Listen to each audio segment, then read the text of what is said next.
Welcome to Portland Community College, Rock Creek. How many of you are students here at Rock Creek? Raise your hand. All right. How many of you are students at one of the other PCC colleges and came over today?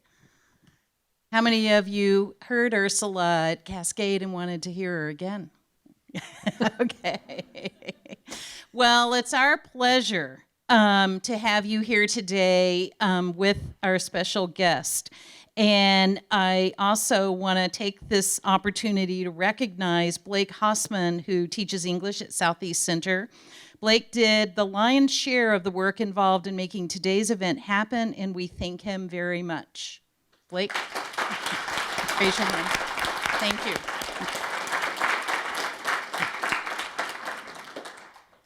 It's my pleasure to welcome Ursula Le Guin to Rock Creek campus. I suspect I might be the 200th or more person to introduce this woman, one of the most prolific and recognized authors in the country. So the challenge is to approach the introduction from a little different angle. If you visit Ursula's website, you'll find a host of interesting topics. Among them is one titled A Rejection Letter. Ursula explains the rejection letter was sent to her agent regarding the first book of hers the agent had handled. She says, quote, "Because I'm a very kind person, I have omitted the name of the editor and his publishing house.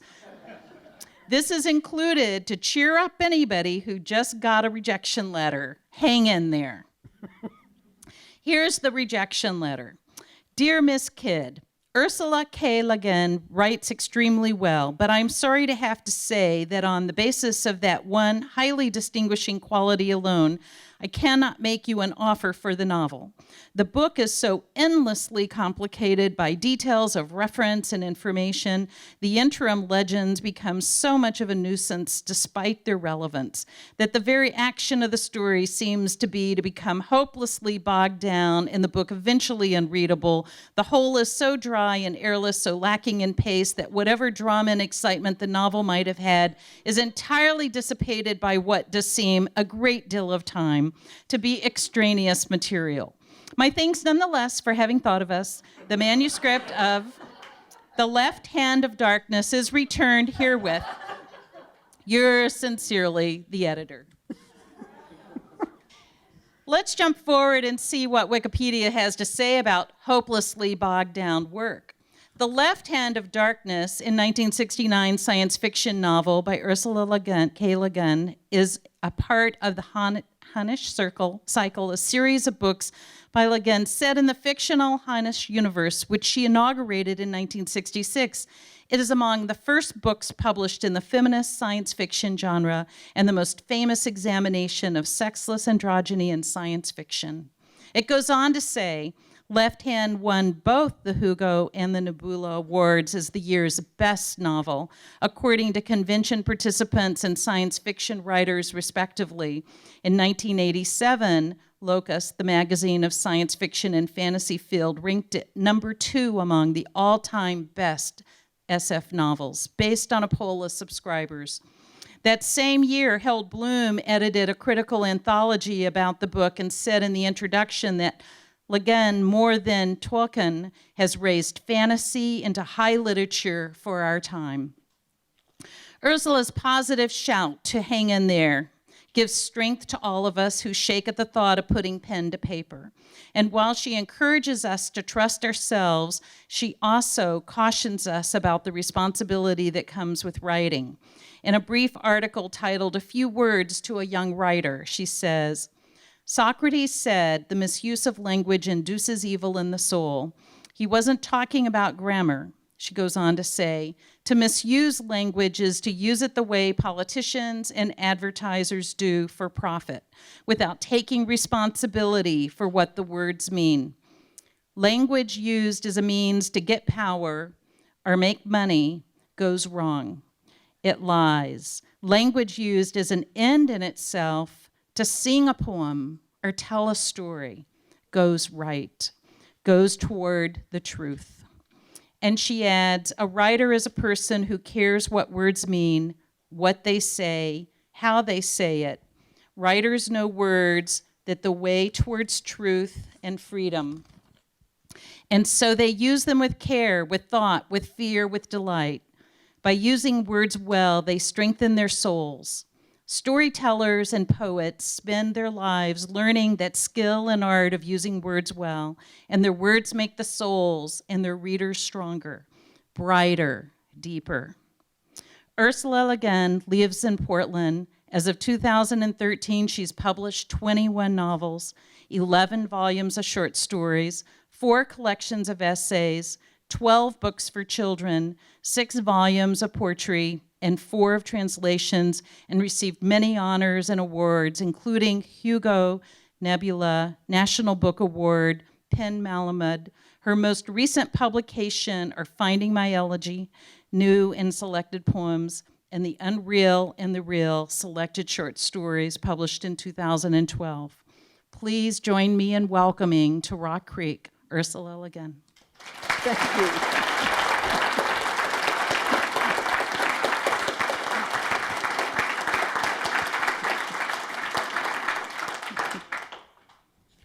Yeah, I'm on, right? You can hear me? Yes. There's still a couple of seats around up front here, if anybody in the back wants to.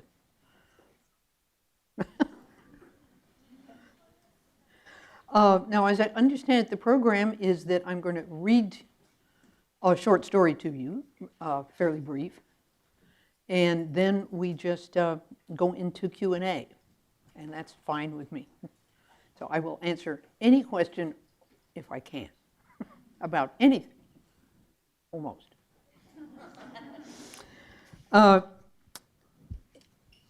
It was suggested that it might be interesting if I read something that sort of has to do with the interface of science and fiction, since I'm known largely as a science fiction writer, although it's not all I do. It's sort of where I made my name. So I thought I would read you quite an old story from 1979. It's in the Compass Rose, called Some Approaches to the Problem of the Shortage of Time. And well, I'll talk about the story a little bit after I finish reading it. I think it's probably the best thing to do. Some approaches to the problem of the shortage of time. The little tiny hole theory. The hypothesis put forward by James Oswald of the Lick Observatory, though magnificently comprehensive, presents certain difficulties to agencies seeking practical solutions to the problem. Divested of its mathematical formulation, Dr. Oswald's theory may be described as positing the existence of an anomaly in the space-time continuum.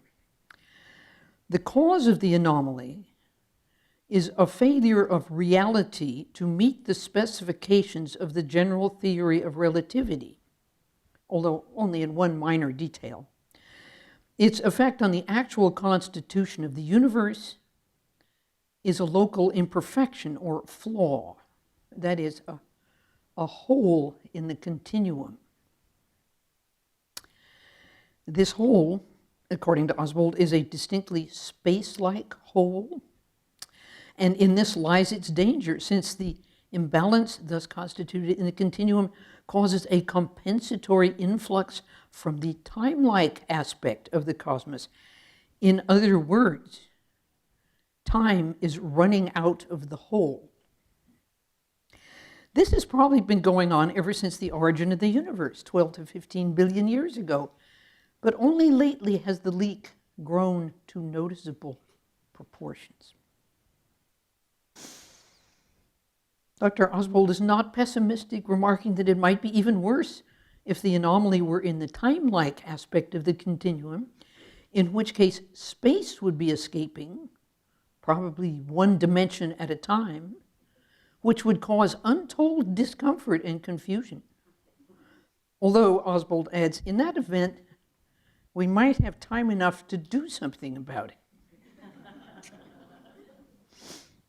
The non-biodegradable moment.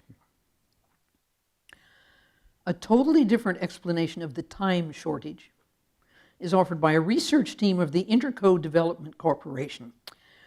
Their approach to the problem, presented by N.T. Chowdhury, an internationally recognized authority on the ecology and ethology of the internal combustion engine, is a chemical explanation. Chowdhury has proved that the fumes of incompletely burned petroleum fuel, under certain conditions, diffused anxiety is the major predisposing factor. That the fumes will form a chemical bond with time, tying down instants, in the same way as a nucleating agent ties down free atoms into molecules. The process is called chronocrystallization, or in the case of acute anxiety, chronoprecipitation. The resulting compact arrangement of instants is far more orderly than the pre-existent random nowness. But unfortunately, this decrease in entropy is paid for by a very marked increase in bioinsupportability. In fact, the petroleum time compound appears to be absolutely incompatible with life in any form, even anaerobic bacteria. The present danger, then,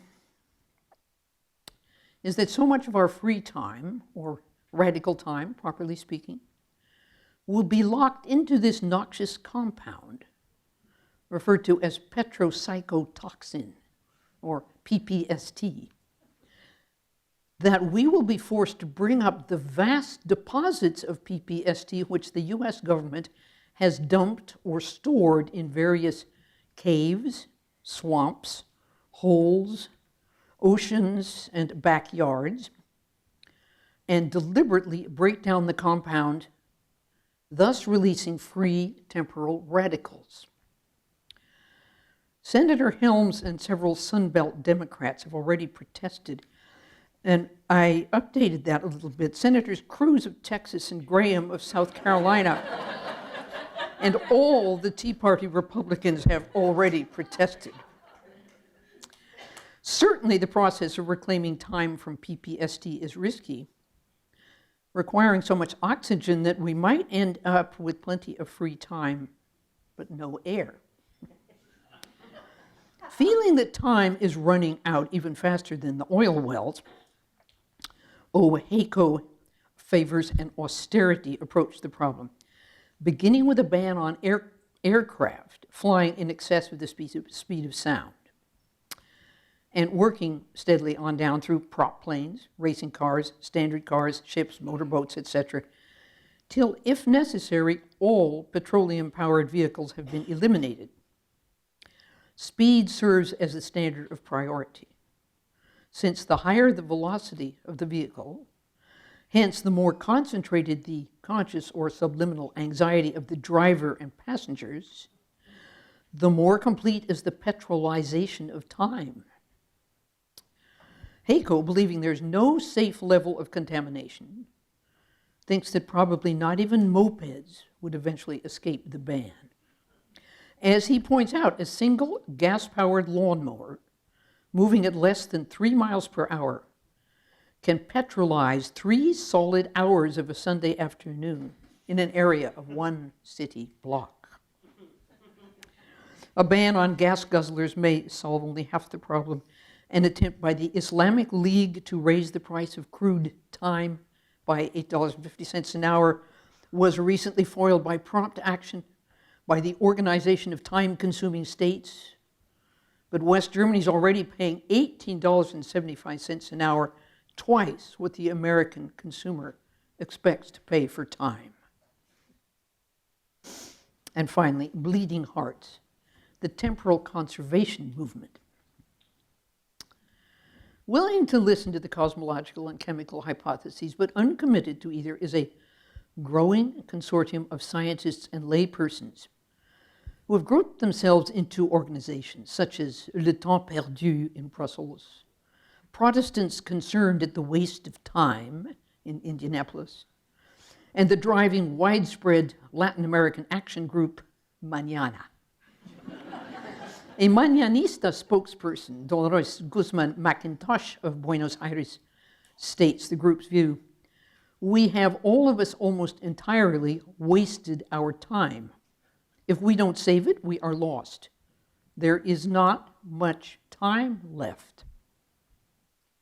The Mañanistas have so far carefully avoided political affiliation, stating bluntly that the time shortfall is the fault of communist and capitalist governments equally. A growing number of priests from Mexico to Chile have joined the movement. But the Vatican recently issued an official denunciation of those who, while they talk of saving time, lose their own souls. In Italy, a communist temporal conservation group, Eppur si muove, was recently splintered by the defection of its president, who, after visiting Moscow, stated, "Having watched the bureaucracy of the Soviet Union in action, I have lost faith in the arousal of class consciousness as the principal means towards our goal." A group of social scientists in Cambridge, England, continues, meanwhile, to invest the as yet unproven link of the time shortage with shortage of temper. If we could show the connection, says psychologist Derek Grote, the temporal conservation groups might be able to act more effectively. As it is, they mostly quarrel. Everybody wants to save time before it's gone forever, but nobody really knows how, and so we all get cross. If only there were a substitute, like solar and geothermal for petroleum, it would ease the strain. But evidently, we have to make do with what we've got. Grote mentioned the time stretcher marketed by General Substances under the trademark Pseudocron, withdrawn last year after tests indicated that moderate doses of Pseudocron caused laboratory mice to turn into Kleenex. Informed that the Rand Corporation was devoting massive funding to research into a substitute for time, he said, "I wish them luck, but they may have to work longer hours at it." The British scientist was referring to the fact that the United States has shortened the hour by 10 minutes while retaining 24 per day, while the EEC countries, foreseeing increasing shortages, have chosen to keep 60 minutes to the hour, but allow only 20 hours to the devalued European day. Meantime, the average citizen in Moscow or Chicago, while complaining about the shortage of time or the deteriorating quality of what remains, seems inclined to scoff at the doomsday prophets and to put off such extreme measures as rationing as long as possible. Perhaps he feels, along with Ecclesiastes and the president, that when you've seen one day, you've seen them all. That probably most of you would not recognize was, of course, an allusion to the then president when the story was written, who was Ronald Reagan, who famously, when governor of California, remarked, "Well, if you've seen one redwood, you've seen them all." So this is a Cold War story in a sense. And what I think I was doing a parody of science writing or reporting, obviously. I was doing a satire on political and governmental response to environmental crisis. And if I were writing it now, of course, I would certainly have some fundamentalist deniers of the time shortage. Yeah. You can take this kind of thing any direction you want to. And I don't know if this is any kind of a platform to talk about, but it just occurred to me, there's so many interfaces between science and fiction. They inform each other all the time. And many scientists will admit that they get information from fiction too. It's a porous interface. And then, of course, there's just the pleasure of being silly about something awful. And of course, you realize that the crisis I was writing about in 1979 is the crisis that we're facing now, and seem to think that we just discovered that we are ruining our environment and have been doing so for a couple of centuries, but with increasing speed, we're at it. You know. So I thought it maybe was that I would make just a little bit of a point of saying that a lot of us have known that we're doing this for decades, and we're still not doing anything about it. So the shortage of time is with us right now. So with that cheery note, how are we going to do the questions? Oh, lovely. Hi there. I'm Melissa Manolis. I teach here at Rock Creek, and I'm your official moderator. I'm going to help you out with these questions. So I think right now what we'd like to do is just invite people to come up to the microphones and just form a line, and we'll just kind of go through the questions like that. And then I have a few questions. I'll come up here with you. From a few of our instructors had their students read some of your works and then come up with questions for you. So I have a few of those. But while I'm doing this, really just come on up to the microphones. Don't be shy. They'll be shy. You'll be shy at first, but really, I won't bite your head off. Honest. Okay, the first one here is, why aren't there very many female leads in science fiction novels and films? Why aren't there very female? Many female leads. The leads, the protagonists. Oh, this person has been reading science fiction written before 1990? This person has been reading Golden Age science fiction? There's so many female leads now you can't count them. Some of them have female names and act an awful lot like men, I have to say, it seems to me. You know, the kick-ass hero woman. I'm getting a little tired of her, but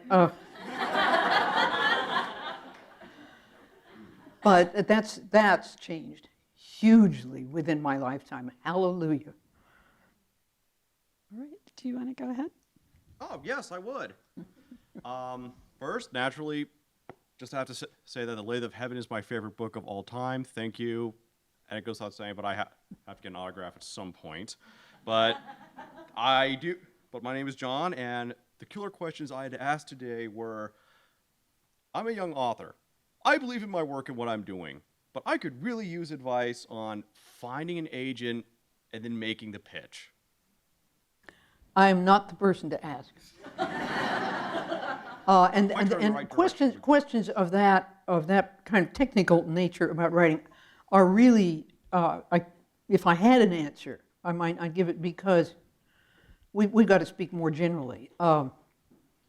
If you want the really depressing answer, is lots of luck finding an agent. And making a pitch I know nothing about, because I always had an agent after my first 3 books, and the agent does the pitching. But that's changed. With e-publication, everything is in flux, you know. We don't really know what we're doing at this point in publishing or writing, believe me. Okay, do you have a question? Yeah. Thank you very much. Sure. I was wondering, what's your position on religion, or do you think it's possible to be a science lover and also have a religion, or if you feel like going into it, do you participate in a religion? Well, I see no conflict whatever between science and religion. They come at the world in completely different ways with different purposes. Of course, the purposes overlap to some extent. Understanding. We want to understand who we are, where we come from, what we're going, where we're going. But, I mean, just look. What's the conflict? I don't understand it. I think it's prejudice on either side that causes any conflict. I think Charles Darwin, who was kind of my hero, was in many ways a deeply religious person. Whether or not he went on believing literally in the Christian Bible, I rather doubt. He didn't say. He didn't have to. It was irrelevant to what he was doing. He lived as a Christian morally. He lived a good moral life, and he worked his head off. He did what he loved. You know, what more can you do? So I just, of course you can love both science and religion. Ask the Hindus. I have to say, the monotheisms are so jealous. They want to just have it all. And that's dangerous. But, okay, that's enough. Thanks for your question. Thanks. Did you have a question? I was just curious what the meaning of the poem Joy from your 60-odd poems book is. The one about Tui? I don't think there's a name in it. It's about a caravel drifting free, and Oh, it's a poem to a woman named Joy, oh, okay, who was going into Alzheimer's okay. and losing it. Yeah, that's all. Thank you. Sure. Okay, come on up. Hi there, Ursula. I'm a little bit weak in the knees just in your presence, I think. Just, I'm lucky I'm sitting down. so I've been reading through plenty of your works. I mean, Left-Handed Darkness, I think, really introduced me to science fiction just on a brand new level. Just, they say, you know, a picture can paint 1,000 words, and it seems, you know, every word you write paints 1,000 words. So thank you for that. It just seems so poetic and prose, and Left-Handed Darkness specifically, I just don't know the difference, like, when the poem stops and the story begins, because they're blended so well. But I have been going through your Lao Tzu translations. I've been big fan of it so far.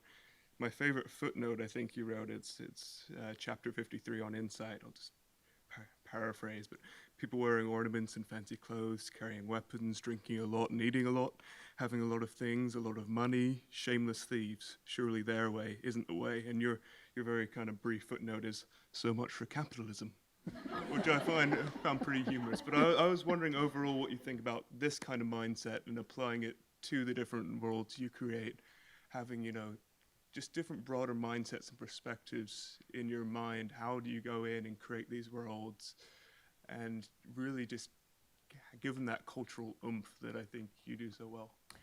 The how is something I probably can't even address.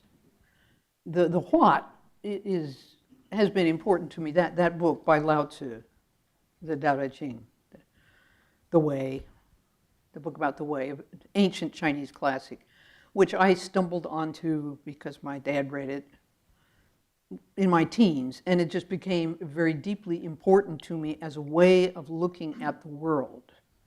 This is philosophical Taoism. And it's a kind of very open-minded way of looking at the world. That is, it resembles anarchism in some ways. It kind of wants not to control. It's an uncontrolling way of looking. It's kind of go with the flow, or do by not doing whenever you can. One of the most famous sentences from the book is govern a large country the way you would cook a small fish. In other words, as little as possible. Yeah. So that kind of thing, that just, the book shaped my mind. So. Thank you so much. Yeah. Thanks. Go ahead. Hello, my name is Ivan, and my question is: are all of your stories or books connected in some way with a certain message? No. Oh, okay. So It's all over the map. Okay. And what inspired you to write The Ones Who Walk Away from? Omelas? Yes. What inspired me to write The Ones Who Walk Away from Omelas? Well, really, I mean, directly speaking, it was what William James wrote. He in just a sentence or two, he posed this problem: if the world could be completely, entirely happy and right, at the cost of one person suffering terribly and helplessly, would we accept it? And I thought, oh, that could be a story. I could just, you know, I could make it into a parable, as it were. I could flesh it out with scenery and kind of intensify the question. I do feel that I should say that William James answered his question. He, decent Victorian man that he was, said, no, we wouldn't accept it. But was he right? We, in a way, we do accept it. So anyway, and, you know, it's always nice to have a question to ask that you don't have to answer. The reader does. Or you just leave it open. Thank you. Thanks for that question. Do you have a question? Hello, Ursula. My name is Phoenix, and I have to agree with this fellow over here that the lathe of heaven is probably... Can you hear Phoenix? Oh, maybe tip the mic down a little bit or something. Yeah, that'll go. Is that better? Yeah. All right. Yes, my name is Phoenix, and I agree with the young man in the gray shirt that the lathe of heaven has been my favorite. But when I first saw the story, it was through my local public broadcasting station, KQED, in the Bay Area. And when I saw it, I was just totally absorbed. So I've got like a two-part question, basically. One is, it's not exactly, of course, like the book, and most movies are not. But what did you think of their rendition? Did it hold close to what you were trying to convey? Do you want to answer that, or shall I ask the second question too? Well, go ahead and ask the second. The second question is, being that the people were gray in the movie, meaning representing that the races had come together and mixed to the point where they were all now one color. And I was wondering how you personally thought in terms of we as humankind, that is that what it'll take for us to be able to come together, or can we do it on a, you know, because I found the gray kind of boring and not very exciting. There wasn't much to that. Yeah. Whereas our individually, we're so exciting and great and beautiful and colorful and. No, to answer the second question first, the gray solution was a very bad solution to the racism problem. Yeah. It was the wrong solution, like most of poor Dr. Haber's solutions that he puts into the dreams. They just make things much worse and sometimes more dreary and boring than ever. Which, yeah, I did like that in the movie where everybody was gray. It was very hard on the actors. They had to be painted gray all over, which is extremely uncomfortable. So the scenes are rather short. So you like their rendition of reflecting your book? This is the one movie that's been based on my books, that really is based on the book. Yes. And they, the man who made it, the director David Loxton, was a genius and a very nice fella. And he died just a couple of years after that movie, which is a huge loss, I think, to American filmmaking. I was in on the making of it from the word go. It was a totally unusual situation for the writer. This is not a Hollywood movie. This was a television movie in New York. And it just was done on a kind of different way than most movies are made. The writer is a very low form of life in Hollywood, and it is usually not allowed to crawl into view at all. It certainly has no influence on the making of the film. And I was allowed a lot of say. I was invited to the casting, which means watching actors try the part out, which was great fun. And I was in on scripting. We had a script, and we had to do a lot of rewriting. It took a hard time to work that script around to say what I thought it ought to be saying, and what David also thought. But we did. the whole experience was so unlike the usual writer's experience with making film. And it was my first, so I didn't even really know quite how amazing it was. Since then, they have come, they have said, oh, we love your book, Ms. Le Guin, and we are going to be ever so faithful to it, and we will consult you at every step, and then they give me the money, and I should just run, because I never hear from them again. And then they come out with something named after my book that has nothing to do with it. And sometimes betrays it in really disgusting ways, like making colored people into white people and that sort of thing. You know, oh man, that made me mad. So my feeling about, you know, offers from the movies at this point is pretty much, I'm from Missouri, you show me. You show me what you're going to do with my book. And otherwise, you just can't take it and ruin it and use its name and make money out of it. All right. Well, thank you very much. Thank you. Thanks. All right, looks like we have some more folks. I've been reading science fiction for most of my life, and something that I've gathered is that more than any other genre medium, science fiction and speculative fiction seems to discuss more difficult and human topics, such as dealing with ethics and morality, such as The Dispossessed, Left Hand of Darkness, and the works by Isaac Asimov and Harlan Ellison. And I was wondering, what do you think is it about sci-fi that tends to open up these kind of discussions? Yeah, that's a nice question. I think,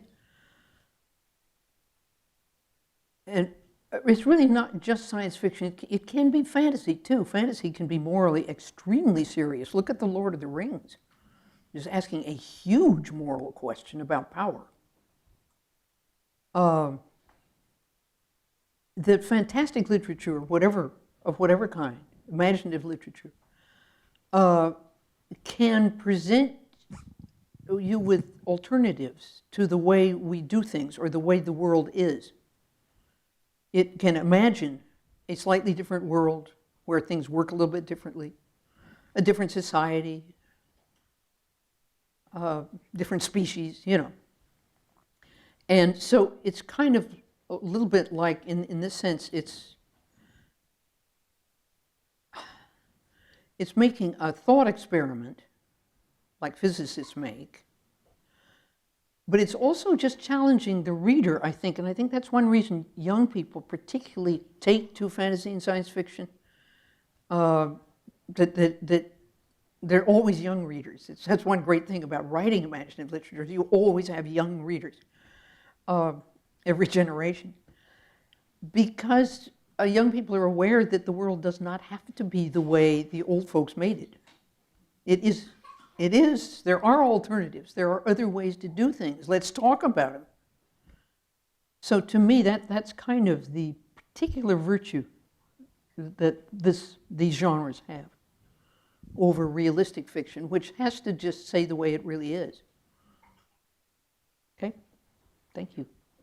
I'm going to inject a question just because a lot of the questions from this class were about the writing process. And I think a lot of students are really curious about your writing process. And I particularly liked how this person phrased this question. Are your first drafts as crappy as mine?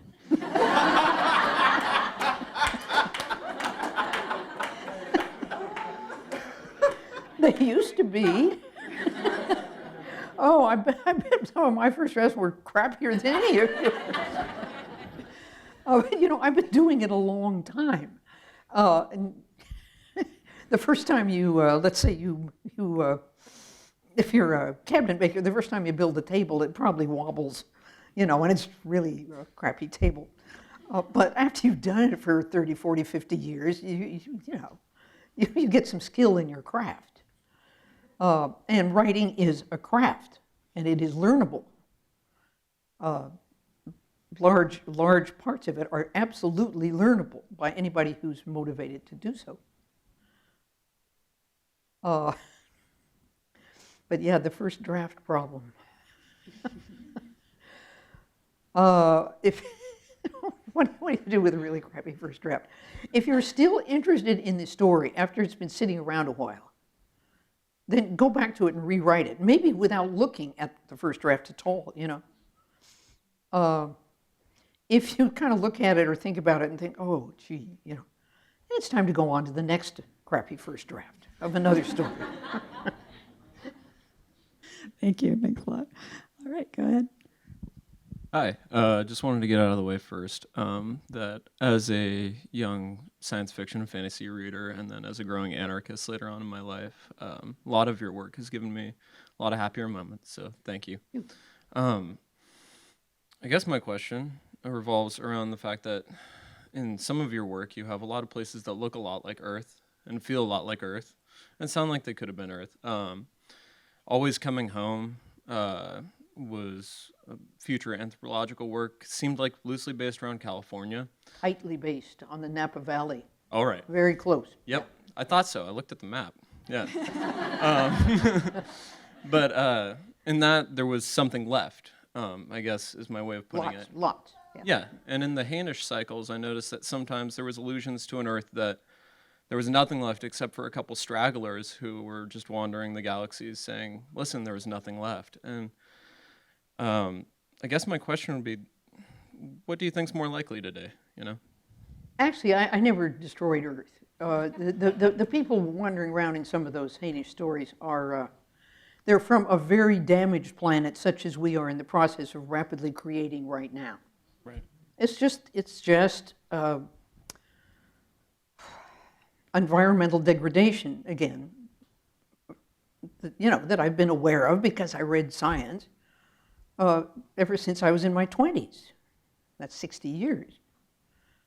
And, you know, it's obviously it's coming. And one, you know, another pleasure in writing imaginative fiction is sometimes you can get away from a bad situation and imagine a better one. And it was kind of nice to go to planets that had not been biodegraded, not had their climate ruined and so on, or changed. There's hope, you know. No, I've actually lost the drift of your main question. It was which do I think more likely? Yeah, would you be leaning more on the end of hope? Well, we're not in a very good situation right now. We've got to go through some very bad times before we pull our species and all the other species that now depend on us, which is a dreadful thought. The way we depend on the bacteria, which to me is almost a heartening thought. Anyway, we've got to do better than we've been doing. And it's not going to be easy. All right, thank you. Thanks. All right. My question to you is, have you ever been afraid to start a story? You know? Yeah. Have I ever been afraid to start a story? Yeah. Oh, yeah. You know, and how do you approach that? You just kind of bowl through it, you know. Oh, well, you know, I can cheat a little, I can lie a little. I don't have to face this dragon completely frontally, you know. Right. Can always walk around behind the dragon or whatever. Yeah, you mean when you're writing about something that really does sort of scare you. Yeah, and and it's big. And it's big. Of course, of course that can be a problem, particularly if you're not trying to write a long novel. Sometimes you have to chip off a piece of your subject and write your story about a smaller part of the problem, because handling the great big problems it can kind of send your story spinning off into the abstract, so it won't be a very good story, you know what I mean? I do. Yeah. Okay. All right, thank you. All right. Thanks. Okay. Hold on, let me. My question, thank you. Hello. My question is also kind of about writing, because you mentioned long stories. That's definitely a problem that I have, which is that I include a lot of information. And I know that when you're creating an entire new world or you're trying to get across a culture that doesn't otherwise exist, how do you know how much information is too much information? Yeah, and how do you know how much is enough? Yeah. This is a problem that realistic writers don't have. Lucky people. I write some realism, and it's so easy. You know, you just describe what is. But if you're writing fantasy or science fiction, your reader doesn't, there are things they don't know about your world, and you have to tell them. And how do you tell them? And not only how much do you tell them, and when do you stop, but how do you keep it from being a big expository lump in the middle of your story, you know? Now, the way this works is this, and then the story stops while the explanations are ground out. And you know, readers just, quite rightly, they won't stick with it. So you have to grind up your information very fine and scatter it all through the story, and you allude to it often more than you just describe it.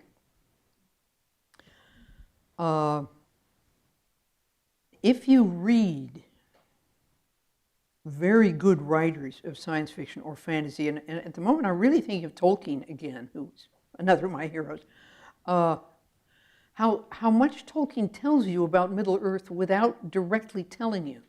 It's just as you kind of walk around with the hobbits, you learn about it. And then every now and then, like Gandalf will explain something and so on. But it's done in the voice of a character you know and like, and so it's all part of the story.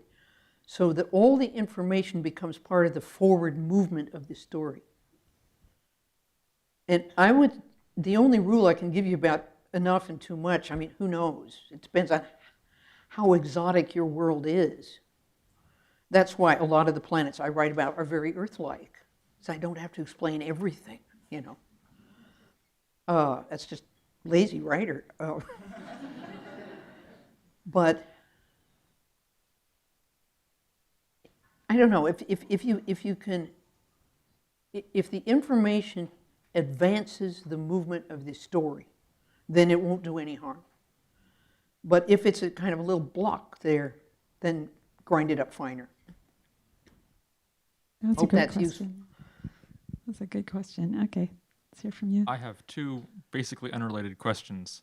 When I was younger, my parents would get me Hardy Boy books for Christmas. Hardy And Boys. I always thought that they always started out really, really slow. It was always boring, and so I'd skip like the first 3 chapters to wait till something actually happened. Did you ever read them, and what was your thoughts on the beginnings?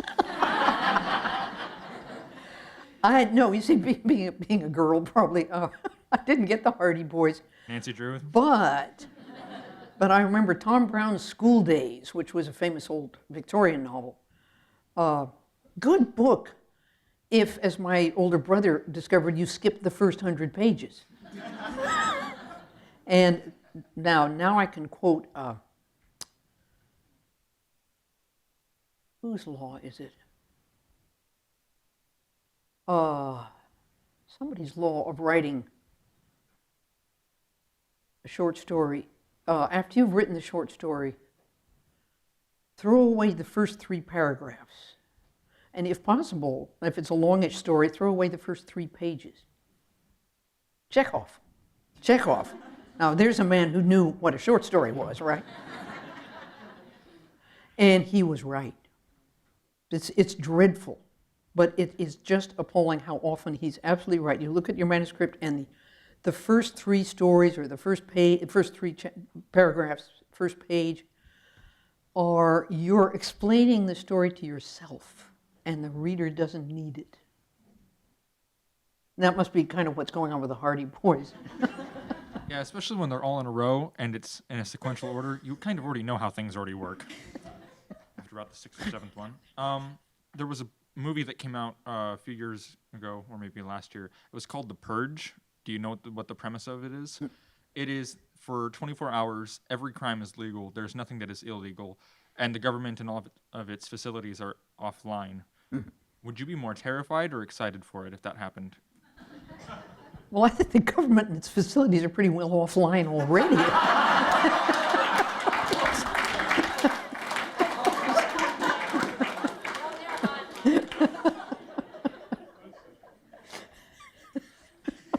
That's probably all the answer I can give. Thank you. Sure. All right, did you have a question?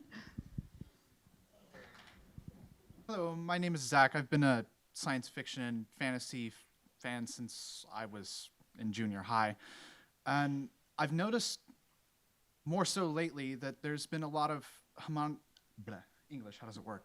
Homogenization in the stories that are being told, maybe the same story told from a different viewpoint or with different characters at its most basic level. I was wondering if there were any new writers or storytellers within the past 10 or 20 years that you would personally recommend.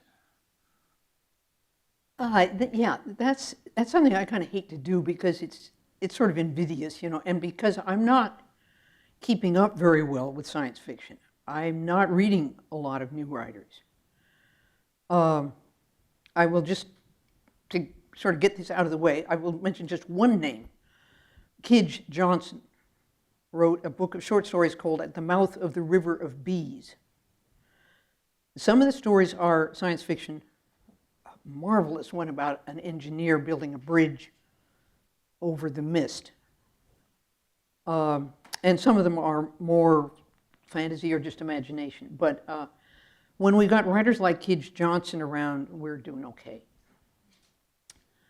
But kind of to address your larger question, I think what's happening with science fiction is what I wanted to happen all along and kind of agitated for years, was that it be looked at not as something for young engineers, you know, but as literature. That this whole qualifying fiction by genre is wrong. And it's just mistaken. It's just, well, if it's genre literature, it can't be literature. It's just genre. So sci-fi we don't look at, and westerns we don't look at, and mysteries we don't look at, and we end up looking at modernist realism.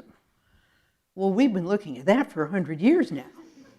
I mean, so I think what's happening is that all these sort of critical walls are crumbling very fast. And science fiction and literature are merging in a way that's kind of distressing to a lot of science fiction fans. But I think maybe the fact is that science fiction as a genre, as a separate way of writing, which it was when I started doing it, maybe has run its course to a large extent. For one thing, technology not only caught up with science fiction, but got very far ahead of it. And what you're going to do about that?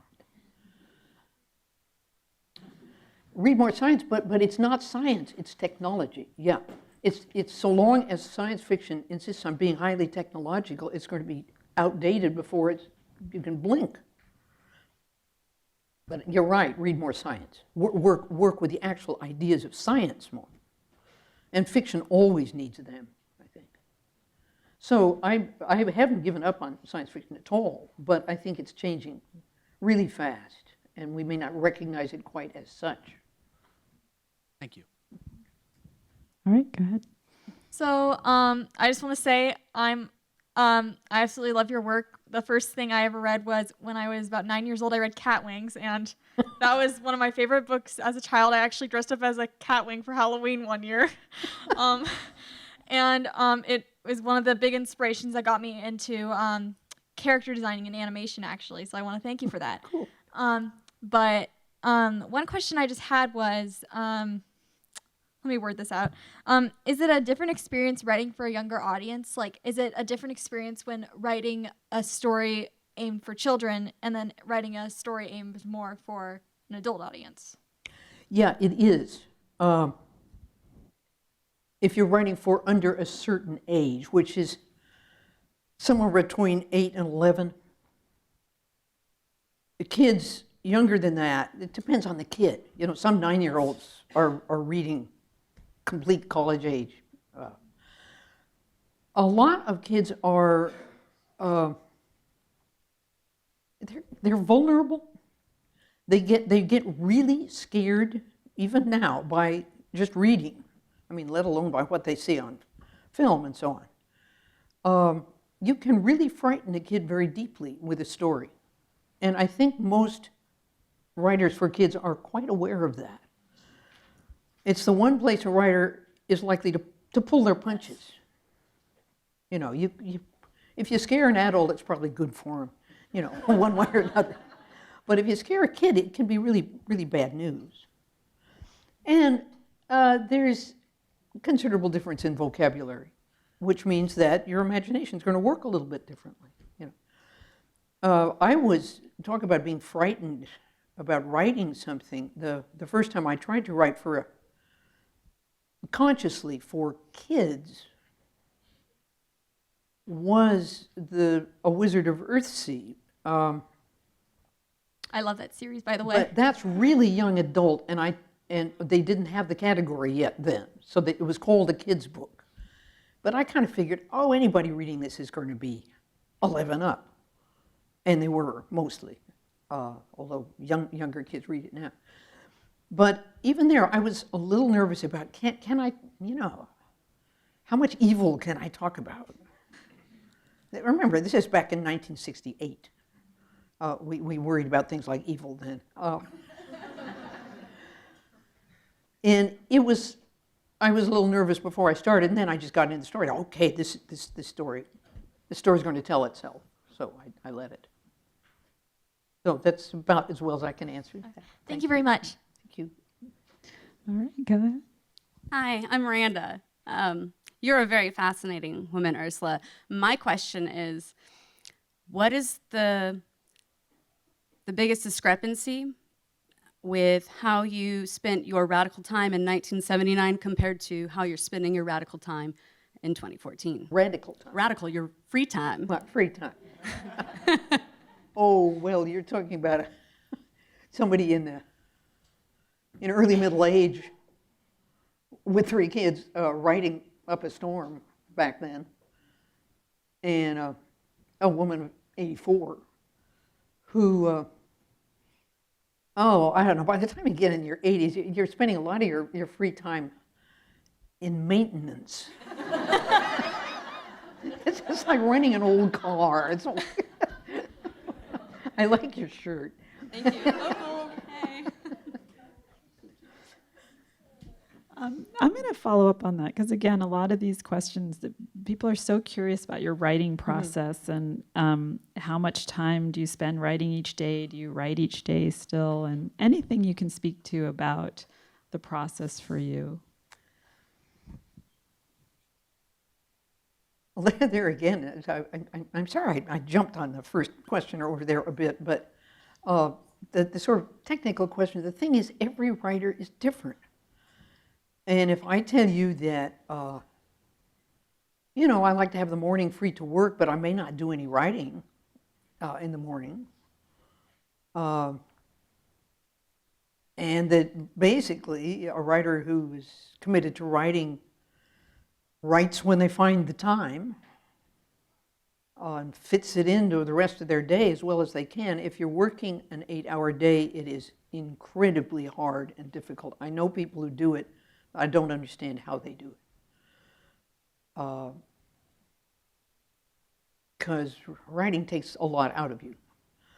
Most writers I know don't write more than 2 or 3 hours at once, and maybe in the whole day. They may spend other time, you know, revising or doing kind of stuff around writing, but actual composition is very hard work. It's very intense. Sometimes a story takes you over, though, and you have to write all day, if you can, if you have that luxury. So a lot of writers are very methodical about when they write and where they write and how they write and so on. I just sit around and wait for it to happen. But I do make myself available for the writing. I have to be there waiting for it. And if I do too much make work,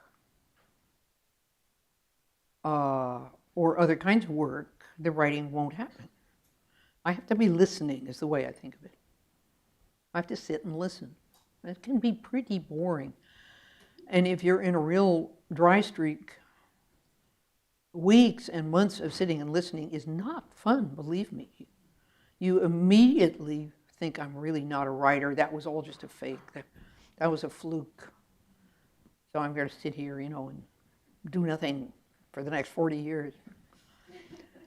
I don't know. You just have to wait it out sometimes. Thank you. I think it's really helpful for people to hear Ursula Le Guin say she has doubts about whether or not she's actually a writer. I have fewer doubts now than I used to. Okay, go ahead. Hi, my name is Catherine. Very humbled and honored to be speaking with you today. I remember Cat Wings. That was my first introduction to you as well. And my question to you is, based on what's happening right now with technology, 3D printing, graphene, that sort of thing, what do you think we can feel hopeful for about the future right now? Are you hopeful with new technologies that the world may get to be a better place in the very near future? Could you hear the question? It's kind of, to what degree can one be hopeful now? It was your question, how much can we hope in technology to solve the problems that technology has created?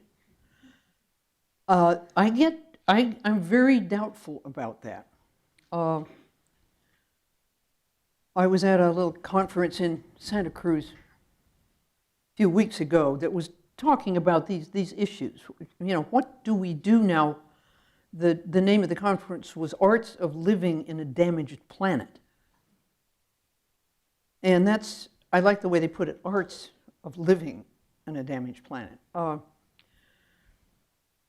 And I think I and several people there were kind of saying the techno fix is not going to get us out of the hole that technology dug for us, that we dug for ourselves with our technology. More technology, that's going to fix it? That's how we get out of this hole? It can help. Using the right technologies instead of the wrong ones, going solar instead of fracking and so on. Sure, I mean, this is so obvious, but where you get scared is we're not doing it. We're still barely looking at the real alternate technologies. So maybe what we need is to dig a little bit deeper and change our mindset about what we expect from our world. You know, do we expect to just keep mining it as an inexhaustible mine of instant gratification? Or do we look a little deeper and slow down a little and think about it? What do we really want? Big question. No answer. Okay, you look familiar. Yes, yes I do. I had a sudden question that I'm sure many people in the audience will think of, unfortunately, after they've left, but since many people here are teachers and also to be writers or writing students, would you be willing to share with us a writing prompt? Oh, gosh. Oh, you sprung that on me. Well, you don't have to answer now. I'm sure you'll think of a brilliant one in a few minutes. Well, okay, it's going to come out of my book, because I'm not very good at making up.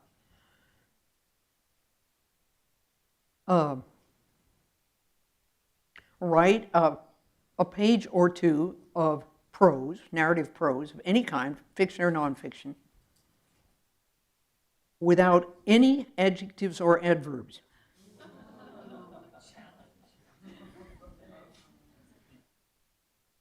That was without adverbs and adjectives. Mm-hmm. That was without adverbs and adjectives. This is called The Chastity Exercise.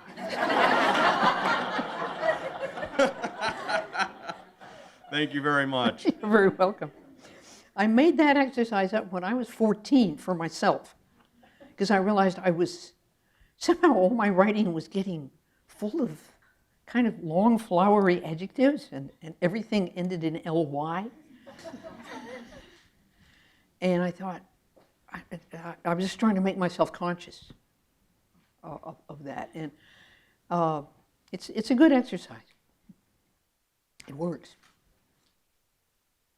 Okay, go ahead. My name is Rebecca. I'm incredibly nervous doing this. I have a couple questions for you. When did you become a writer? Like, when did you realize? Like, you said writing at 14. So was that the moment, or was it before? Like, what sparked you to start writing? I'm not talking about publishing a book. I'm talking about the but moment writing. you read. No. Really, the best answer I can give is what I usually say is when my older brother taught me how to write when I was 5. And okay, I can write. Okay, now I can tell stories. Now I can write poems. It is something that came to me the way music comes to a musician. And I'm aware of that and aware of how fortunate I am in that. So I didn't have to make my mind up. It was made up for me. If you were gonna write a book set in like the modern day U.S., what would you make sure to include?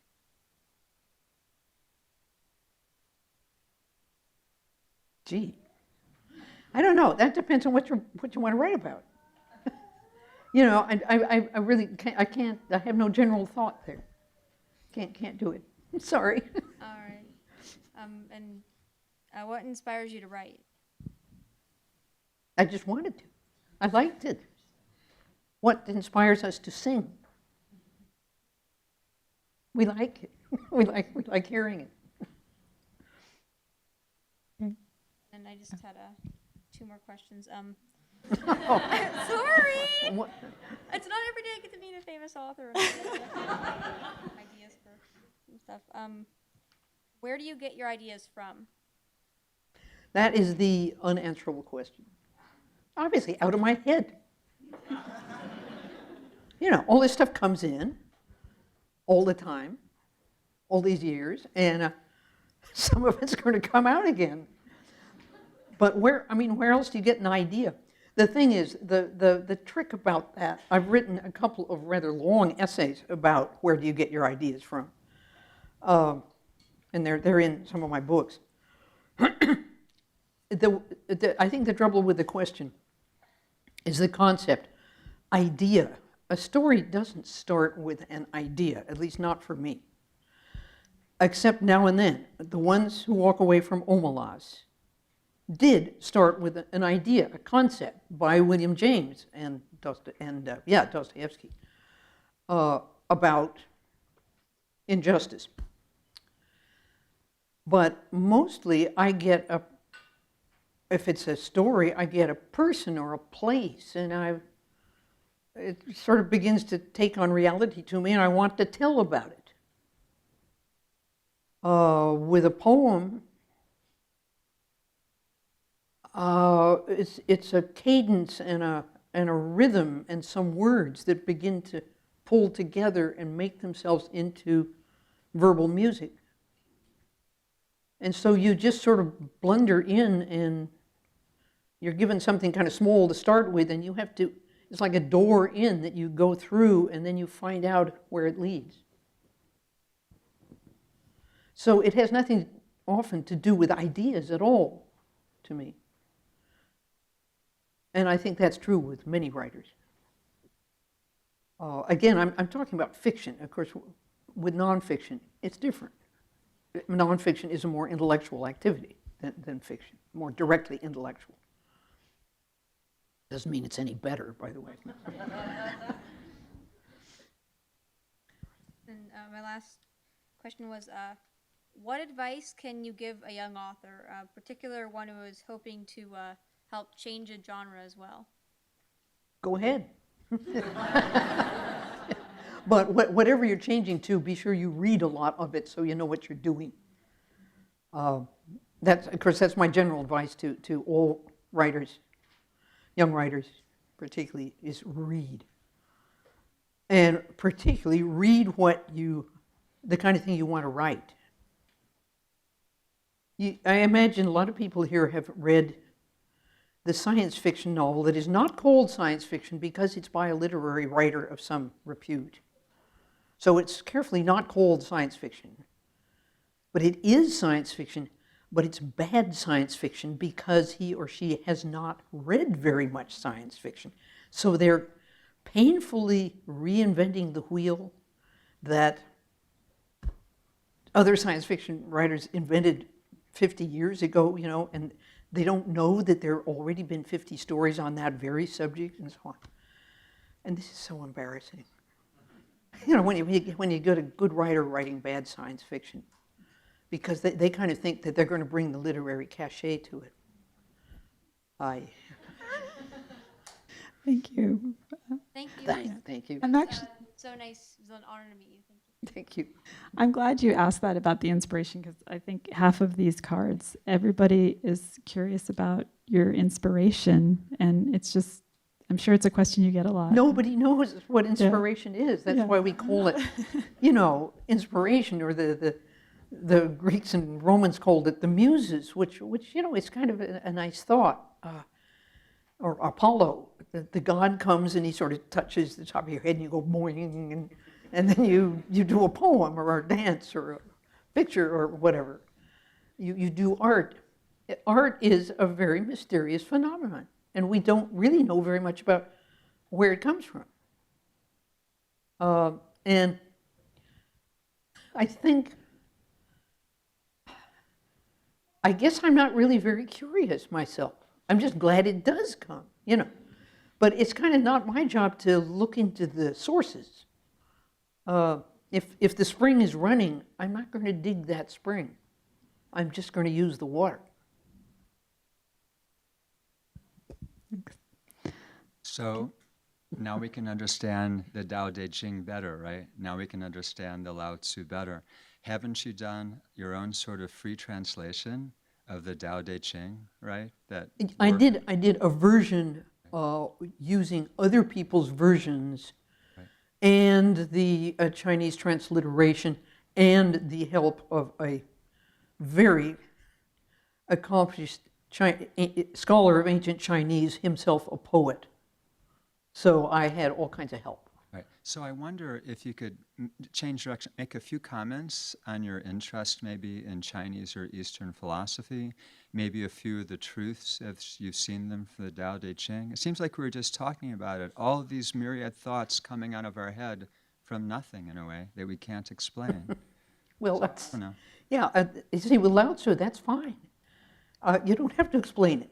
You know, you just observe that it happens and accept it. I don't know anything about Asian philosophy. I just know the Tao Te Ching and Zhuangzi, the two founding writers of philosophical Taoism. And you know, that's not real knowledge. So I can't really talk about it. It's just Lao Tzu was of practical use to me.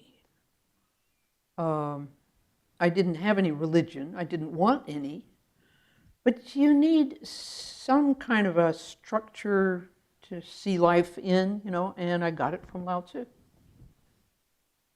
And I really, you know, I quoted you about the cooking the small fish. I mean, just take a look at the book. It's very short. It's been translated hundreds of times, partly because it's so short, and partly because it's so fascinating. And my version is, as I say, taken basically from many other English versions. But I did give it a certain slant, which was to take it away from men. Although ancient China was, and I'm afraid modern China still is, a very macho culture, Chinese also doesn't use gender.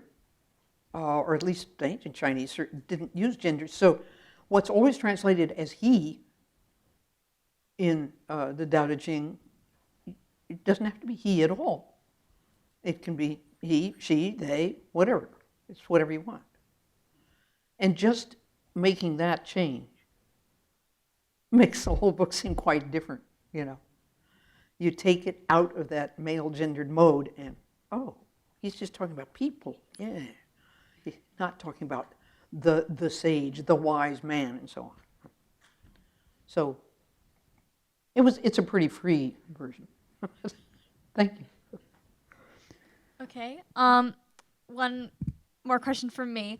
So I remember that in I think 2008 or 2007, I'm not exactly sure, an animated movie of called Tales from Earthsea, based on the Earthsea series, came out from Studio Ghibli, and I remember it being very different from the books, and that left me to wonder.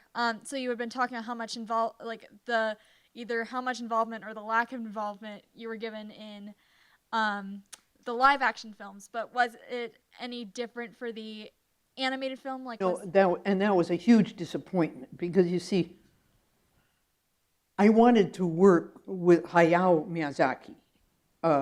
Because I admire his movies, at least some of them, tremendously. I just love them. Me too. Yeah, he's a great filmmaker, and he had an early interest in Earthsea, which I kind of discouraged because I didn't know anything about him, and I thought he was a sort of Disney type animator, and I just didn't want anything like that touching my book. So I kept saying, no, go away, go back to Japan, you know. And then when I saw his movies, I thought, oh.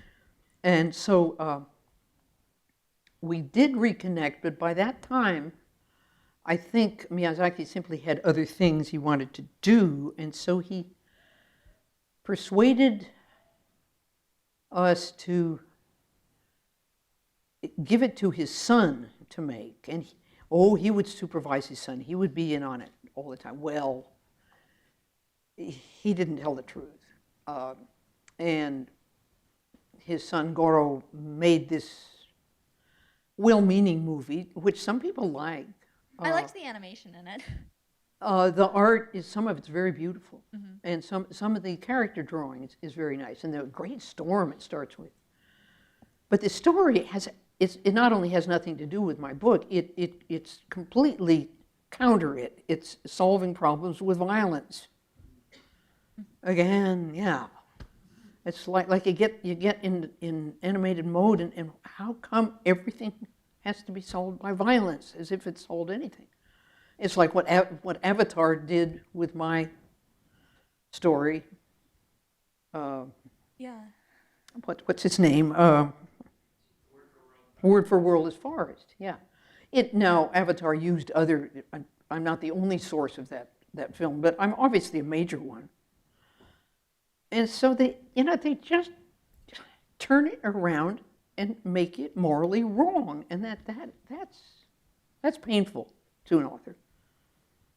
It's almost as painful as if it was ugly, you know. Thank you. Sure. Just want to follow up on that, since we're talking about some of the negative outcomes of adaptation. What do you find is the value of adapting a work to film? Well, I love film, and I love some animation very much. And when it's done right, of course, what you get is you don't get the book. You get a whole new work of art. And that's exciting. And,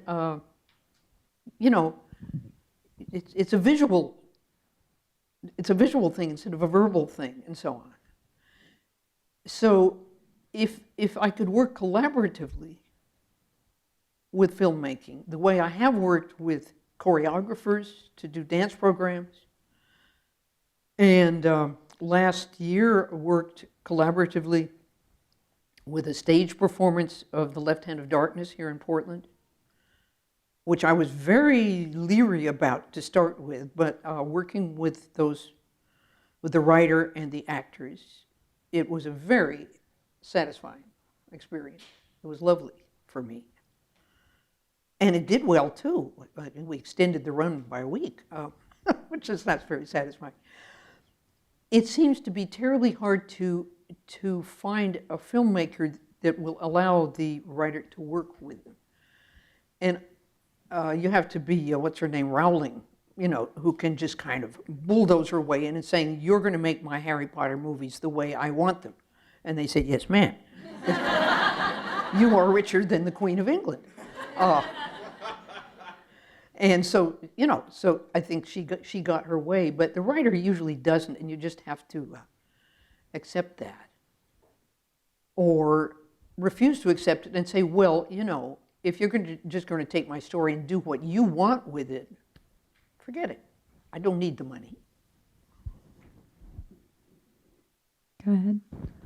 So, hello, I'm Jocelyn, and I'm in my sociology class. We're reading your novel, The Dispossessed, and while reading it, I was curious, how did you come about writing that book? The Dispossessed,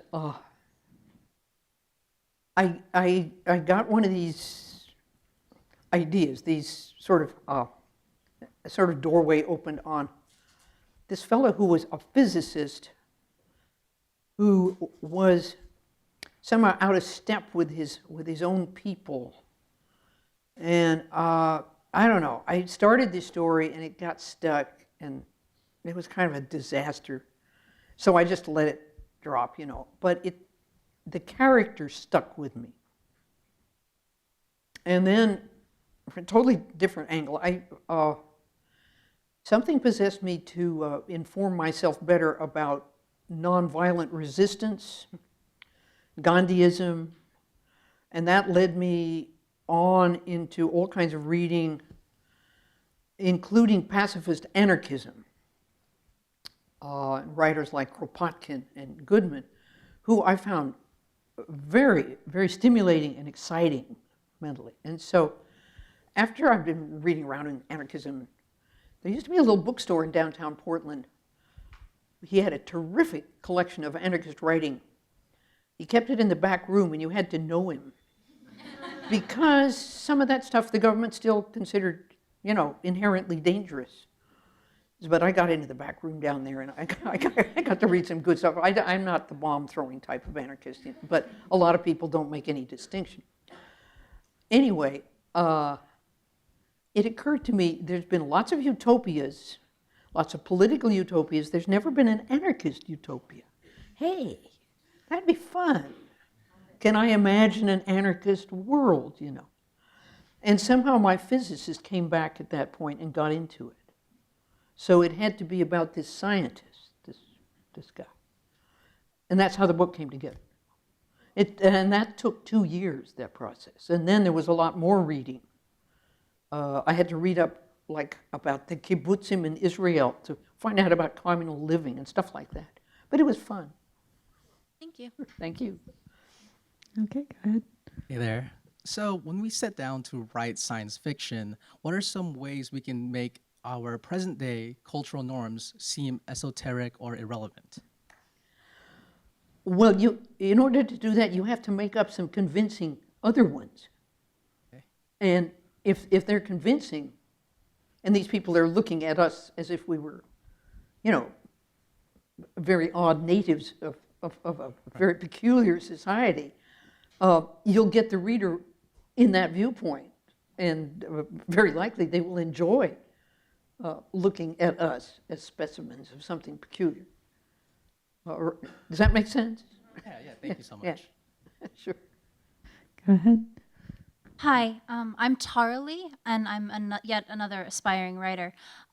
So often when I'm writing, even when I'm 90% sure I know the outcome of the story, halfway through my book, I'll find my characters going in a completely opposite direction.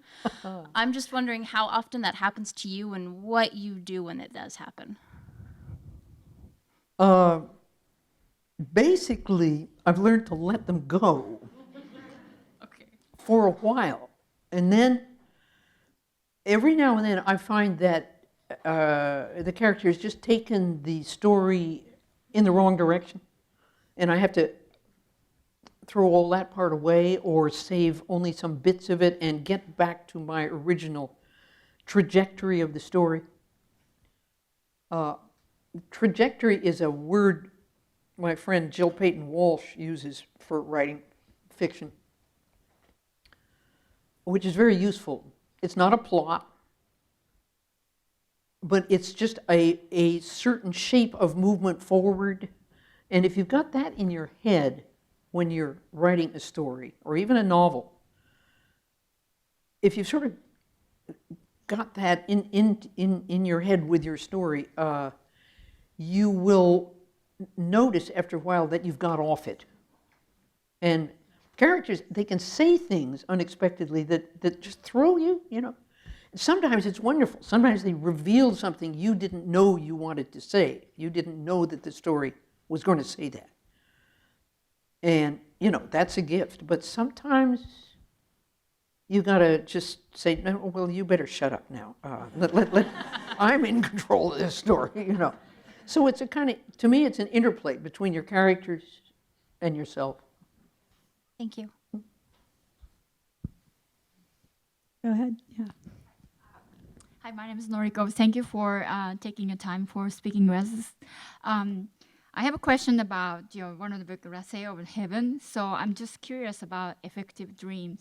The people kind of aware of some consciousness, even though you are dreaming or subconsciousness. And then in the world as humanity, many people who may have some like a bad situations, they want to ignore the real life, may aware of some like consciousness. The kind of story you are like writing this story based on your experience, or you just comes up to the idea, pass through as some message to changing your expected life or world. I'm just curious about that. I try not to have a message.